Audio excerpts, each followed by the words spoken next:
Hi hello welcome to ಸ್ವಯಂ ಸವಿರುಚಿ and blogs. ಎಲ್ಲರೂ ಹೇಗಿದ್ದೀರಿ? ಎಲ್ಲರೂ ಚೆನ್ನಾಗಿದ್ದೀರಿ ಅಂತ ನಾನು ಅಂದ್ಕೊಂಡಿರ್ತೀನಿ. ಅನ್ನದಾತ ಸುಖಿ ಭವ. ಇವಾಗ ನಾನು ಮೃದುವಾದ ಇಡ್ಲಿನ ಮಾಡ್ತಾಯಿದ್ದೀನಿ. ಹೋಟೆಲ್ ಥರನೇ ಮೃದುವಾದ ಇಡ್ಲಿನ ಯಾವ ಥರ ಮಾಡೋದಂತ ಈ ವಿಡಿಯೋದಲ್ಲಿ ನೋಡೋಣ. ಇವಾಗ ನಾವು ಇಡ್ಲಿ ಮಾಡ್ತಿರ್ತೀವಿ, ಪ್ರತಿಯೊಂದು ಬ್ಯಾಚು ಉಪ್ಪೆಲ್ಲ ಲಾಸ್ಟ್ ಇರುವಂಥ ಬ್ಯಾಚು ತುಂಬಾ ರಫ್ ಆಗಿರುತ್ತೆ. ಹಿಟ್ಟು ಖಾಲಿ ಆಗೋವರೆಗೂ ಮೃದುವಾಗಿ ಇದೇ ಥರ ಇಡ್ಲಿ ಮಾಡಬೇಕು ಅಂದರೆ ಈ ಥರ ಮಾಡಿ ನೋಡಿ. ತುಂಬ ಚೆನ್ನಾಗಿ ಪ್ರತಿಯೊಂದು ಬ್ಯಾಚು ಹಿಟ್ಟು ಖಾಲಿ ಆಗೋವರೆಗೂ ಚೆನ್ನಾಗಿ ಮೃದುವಾಗಿ ಬರುತ್ತೆ. ಇಡ್ಲಿ ತುಂಬ ಚೆನ್ನಾಗಿ ಉಬ್ಬಿ ಬರುತ್ತವೆ ಪ್ರತಿಯೊಂದು, ಅಂದರೆ ಪ್ರತಿ ಬ್ಯಾಚು ಉಬ್ಬಿ ಬರುತ್ತೆ. ಇವಾಗ ಲಾಸ್ಟಿನ ಬ್ಯಾಚು ತುಂಬ ಉಬ್ಬಲ್ಲ, ಅದು ಬಿರುಸಾಗಿರುತ್ತಲ್ವ, ಆ ಥರ ಬರಲ್ಲ. ಈ ಥರ ಮಾಡಿದರೆ ತುಂಬ ಚೆನ್ನಾಗಿ ಬರುತ್ತೆ. ಅದಕ್ಕೋಸ್ಕರ ನಾನು ಏನು ತೊಗೊತೀನಿ ಅಂತ ನೋಡೋಣ ಬನ್ನಿ. ಇವಾಗ ನೋಡಿ, ಒಂದು ದೊಡ್ಡ ಬೌಲಿಗೆ ನಾನು 1 ಬೌಲ್ ಆಗೋಷ್ಟು ಉದ್ದಿನಬೇಳೆ ತೊಗೊಂಡಿದ್ದೀನಿ. 1/2 ಟೀ ಸ್ಪೂನ್ ಮೆಂತ್ಯಕಾಳನ್ನ ತೊಗೊಂಡಿದ್ದೀನಿ. ಇವಾಗ 2 ಟೀ ಸ್ಪೂನ್ ಸಬ್ಬಕ್ಕಿ, ಸಾಬುದಾನಿ ತೊಗೊಂಡಿದ್ದೀನಿ 2 ಸ್ಪೂನು. ಇವಾಗ ಇದಕ್ಕೆ ನೀರು ಹಾಕಿ 2 ರಿಂದ 3 ಸಲ ಚೆನ್ನಾಗಿ ವಾಶ್ ಮಾಡ್ಕೋಬೇಕು. ಇವಾಗಲೇ ವಾಶ್ ಮಾಡ್ಕೋಬೇಕು. ನೆನೆಸಿ ರುಬ್ಬುವಾಗ ಮತ್ತೆ ಅದನ್ನು ವಾಶ್ ಮಾಡ್ಕೋಬಾರ್ದು. ಇವಾಗಲೇ ಇದನ್ನು ಚೆನ್ನಾಗಿ ವಾಶ್ ಮಾಡ್ಕೋಬೇಕು. ಉದ್ದಿನ ಬೇಳೆಯಲ್ಲಿ ಪೌಡ್ರ್ ಇರುತ್ತೆ, ಅದು ಹೋಗೋವರೆಗೂ ಚೆನ್ನಾಗಿ 2 ರಿಂದ 3 ಸಲ ಚೆನ್ನಾಗಿ ವಾಶ್ ಮಾಡಿ ತೊಗೋಬೇಕು. ಇದನ್ನು ಇವಾಗ ವಾಶ್ ಮಾಡಿ ತೊಗೊಂಡಿದ್ದೀನಿ. ನೀರು ಹಾಕಿ ಇಡ್ತಾಯಿದ್ದೀನಿ ನಾನು. ಇದನ್ನು 4 ತಾಸು ನೆನೆಸಬೇಕು. ಇವಾಗ ನಾನು 5 ಸ್ಪೂನ್ ಆಗೋಷ್ಟು ಅವಲಕ್ಕಿನ ತೊಗೊಂಡಿದ್ದೀನಿ. ಇದನ್ನು ಇವಾಗ ನೆನೆಸಬಾರ್ದು, ರುಬ್ಬೋದು 2 ನಿಮಿಷ ಇದ್ದಾಗ ನೀರು ಹಾಕಿ ನೆನೆಸಿ ತೊಗೋಬೇಕಷ್ಟೇ. ಇವಾಗ ನೆನೆಸ್ಬಾರ್ದು ಇದನ್ನು. ಇವಾಗ ನಾನು ನೀರು ಹಾಕಿ ಇಡ್ತಾಯಿದ್ದೀನಿ. ಇವಾಗ ನೋಡಿ, ಇವಾಗ ವಾಶ್ ಮಾಡ್ಕೋಬಾರ್ದು ಉದ್ದಿನಬೇಳೆನ. ಇವಾಗ ನೀರು ಹಾಕಿ ತೊಗೊಂಡಿದ್ದೀನಿ. ನಾನು ಈ ಗ್ಲಾಸಿಂದ 2 ಗ್ಲಾಸ್ ಇಡ್ಲಿ ರವಾನ ತೊಗೊತಿದ್ದೀನಿ. ಇದು ಅರ್ಧ kg ಆಗುತ್ತೆ. ನಾನು ಮಾಡ್ತಾ ಇರೋದು ಅರ್ಧ kg ಮೆಜರ್ಮೆಂಟಿಂದ ಮಾಡ್ತಾಯಿದ್ದೀನಿ. ನೀವು ಜಾಸ್ತಿ ಮಾಡೋದಿದ್ರೆ ಇದರ 2ರಷ್ಟು ತೊಗೊಳ್ಳಿ, ಕಡಿಮೆ ಮಾಡೋದಿದ್ರೆ ಇದರ ಅರ್ಧ ಅಷ್ಟು ಮಾಡ್ಕೊಳ್ಳಿ. ನಿಮ್ಮ ಮನೆಯಲ್ಲಿ ಎಷ್ಟು ಜನ ಇರುತ್ತಾರೆ ಅದನ್ನು ನೋಡಿಕೊಂಡು ಇದರ ಜಾಸ್ತಿ ಅಂದರೆ ಜಾಸ್ತಿ, ಕಡಿಮೆ ಅಂದರೆ ಕಡಿಮೆ ಮಾಡ್ಕೊಳ್ಳಿ. ಇದೇ ಥರ ಮಾಡ್ಕೊಳ್ಳಿ, ತುಂಬ ಚೆನ್ನಾಗಿ ಬರುತ್ತೆ. ಪ್ರತಿಯೊಂದು ಬ್ಯಾಚು ಉಬ್ಬಿ ಬರುತ್ತೆ. ಇವಾಗ ಲಾಸ್ಟ್ ಬ್ಯಾಚು ಉಬ್ಬಲ್ಲ ಅಂತಿರ್ತಾರೆ, ಅಂಥವ್ರು ಈ ಥರ ಮಾಡಿ ನೋಡಿ. ಪ್ರತಿಯೊಂದು ಬ್ಯಾಚು ಲಾಸ್ಟ್ ಬ್ಯಾಚು ತುಂಬ ಚೆನ್ನಾಗಿ ಉಬ್ಬಿ ಬರುತ್ತೆ ಈ ಥರ ಮಾಡೋದ್ರಿಂದ.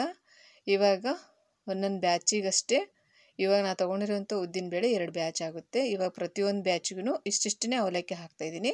ಅಷ್ಟೂ ಒಮ್ಮೆ ಹಾಕಬಾರ್ದು, ಒಂದೊಂದು ಬ್ಯಾಚಿಗೆ ಸ್ವಲ್ಪ ಹಾಕ್ತಾಯಿದ್ದೀನಿ. ಇವಾಗ 2 ಬ್ಯಾಚ್ ಆಗುತ್ತೆ. 2 ಸಲ ಅವಲಕ್ಕಿ ಹಾಕಿ ನೀರು ಹಾಕಿ ಅದನ್ನು ಸಣ್ಣಗೆ ಪೇಸ್ಟ್ ಮಾಡ್ಕೊತಾ ಇದ್ದೀನಿ.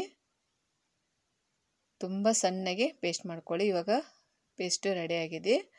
ಇವಾಗ ರವಾನ ಚೆನ್ನಾಗಿ 2 ರಿಂದ 3 ಸಲ ಚೆನ್ನಾಗಿ ವಾಶ್ ಮಾಡಿ ತೊಗೊಂಡಿದ್ದೀನಿ.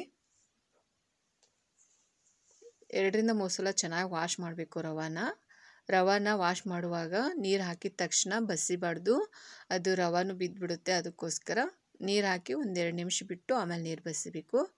ಇವಾಗ ಸ್ವಲ್ಪ ಅಡುಗೆ ಸೋಡಾ, ರುಚಿಗೆ ತಕ್ಕಷ್ಟು ಉಪ್ಪನ್ನು ಹಾಕ್ತಾಯಿದ್ದೀನಿ.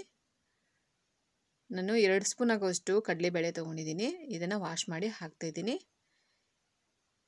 ಕಡಲೆಬೇಳೆ ಚೆನ್ನಾಗಿ ಅನಿಸುತ್ತೆ ಅಂತ ನಾನು ಹಾಕ್ತಾಯಿದ್ದೀನಿ, ಚೆನ್ನಾಗಿ ಕಾಣಿಸುತ್ತೆ ಅಂತ.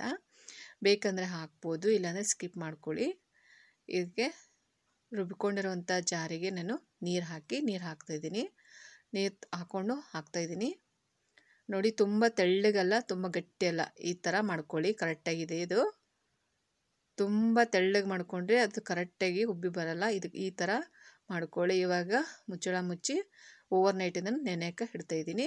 ಇವಾಗ ಓವರ್ ನೈಟ್ ಆಗಿದೆ ನೋಡಿ, ತುಂಬ ಚೆನ್ನಾಗಿ ಉಬ್ಬಿ ಬರುತ್ತೆ.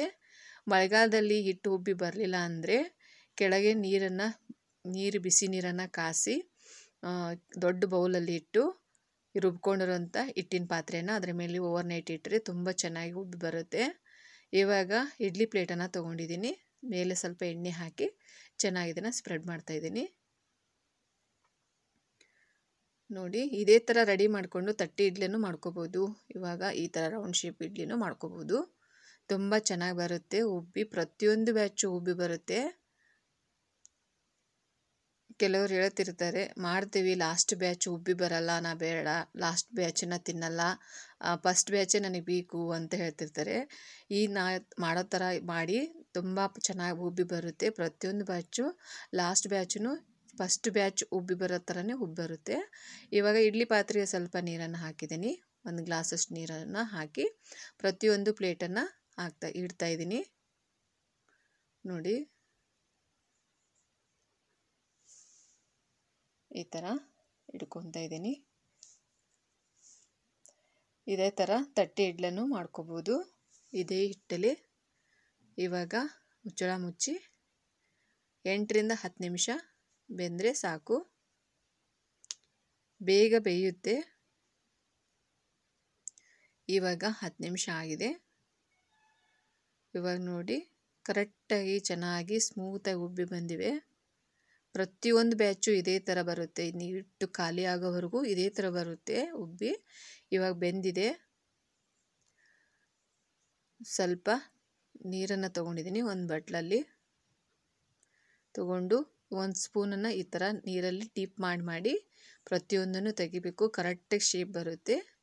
ಕೆಲವರು ಮೇಲೆ ನೀರನ್ನು ಹಾಕಿ ಸ್ಪೂನಿಂದ ತೆಗಿತಿರ್ತಾರೆ, ಅದು ಕರೆಕ್ಟಾಗಿ ಶೇಪ್ ಬರಲ್ಲ. ಈ ಥರ ಒಂದೊಂದನ್ನೇ ಈ ಥರ ಸ್ಪೂನನ್ನು ಡಿಪ್ ಮಾಡಿ ತಗೊಳ್ಳಿ. ತುಂಬ ಚೆನ್ನಾಗಿ ಶೇಪ್ ಕರೆಕ್ಟಾಗಿ ಬರುತ್ತೆ. ಹತ್ತಿಯಂತೆ ಮೃದುವಾಗಿ ತುಂಬ ಚೆನ್ನಾಗಿ ಬರುತ್ತೆ. ಹೋಟೆಲ್ ಥರನೇ ಮೃದುವಾಗಿರುತ್ತೆ. ನೋಡಿ ಎಷ್ಟು ಕರೆಕ್ಟಾಗಿ ಪ್ರತಿಯೊಂದು ಕರೆಕ್ಟಾಗಿ ರೌಂಡ್ ಶೇಪಲ್ಲಿ ಬರ್ತಾ ಇವೆ.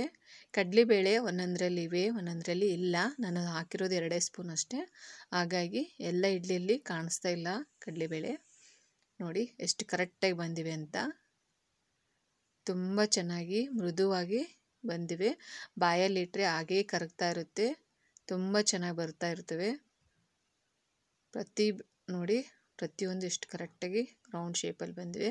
ಪ್ರತಿಯೊಬ್ಬರು ಮಾಡ್ತಾರೆ ಇಡ್ಲಿನ ಇದೇ ಥರ, ಆದರೆ ಹೋಟೆಲ್ ಥರ ಮೃದುವಾಗಿ ತುಂಬ ಚೆನ್ನಾಗಿ ಬರುತ್ತವೆ. ಈ ಥರ ಮಾಡಿ ನೋಡಿ. ನಮ್ಮ ಚಾನಲ್ನ ಫಸ್ಟ್ ಟೈಮ್ ನೋಡ್ತಾ ಇದ್ದರೆ ನಮ್ಮ ಚಾನಲ್ನ ಸಬ್ಸ್ಕ್ರೈಬ್ ಮಾಡಿ, ಶೇರ್ ಮಾಡಿ. ಇದೇ ಫಸ್ಟ್ ಟೈಮ್ ನಮ್ಮ ಚಾನಲ್ ನೋಡ್ತಾ ಇದ್ದರೆ ಪ್ಲೀಸ್ ಚಾನಲ್ನ ಸಬ್ಸ್ಕ್ರೈಬ್ ಮಾಡಿಕೊಂಡು ನೋಡಿ. ನೋಡಿ ಎಷ್ಟು ಚೆನ್ನಾಗಿ ಮೃದುವಾಗಿ ಎಷ್ಟು ಚೆನ್ನಾಗಿ ಹೋಟೆಲ್ ಥರನೇ ಬಂದಿವೆ. ತುಂಬ ಚೆನ್ನಾಗಿ ಬರುತ್ತೆ. ನೋಡಿ ಮೃದುವಾದ ಹತ್ತಿಯಂತ ಇಡ್ಲಿ ರೆಡಿಯಾಗಿದೆ. ತುಂಬ ಚೆನ್ನಾಗಿ ಬರುತ್ತೆ. ಇದೇ ಥರ ಮಾಡಿ ನೋಡಿ. ನೋಡಿ ಪ್ರತಿಯೊಂದು ಉಬ್ಬಿ ಸ್ಮೂತಾಗಿದ್ದಾವೆ. ಹತ್ತಿಯಂತೆ ತುಂಬ ಚೆನ್ನಾಗಿ ಬರುತ್ತವೆ. ನೀವು ಇದೇ ಥರ ಟ್ರೈ ಮಾಡಿ ನೋಡಿ. ನೀವು ಇದೇ ಥರ ಮಾಡ್ತೇವೆ ಅಂದರೆ ಕಮೆಂಟ್ ಬಾಕ್ಸಲ್ಲಿ ಕಮೆಂಟ್ ಮಾಡಿ ಹೇಳಿ, ನಾವು ಇದೇ ಥರ ಮಾಡ್ತೇವೆ ಅಂತ. ನೋಡಿ ಎಷ್ಟು ಚೆನ್ನಾಗಿ ಉಬ್ಬಿ ಎಷ್ಟು ಚೆನ್ನಾಗಿ ಬಂದಿದೆ ಅಂತ. ನೋಡಿ ಬಾಯಲ್ಲಿಟ್ಟರೆ ಹಾಗೆ ಕರಗ್ತಾ ಇರುತ್ತೆ. Thank you for watching.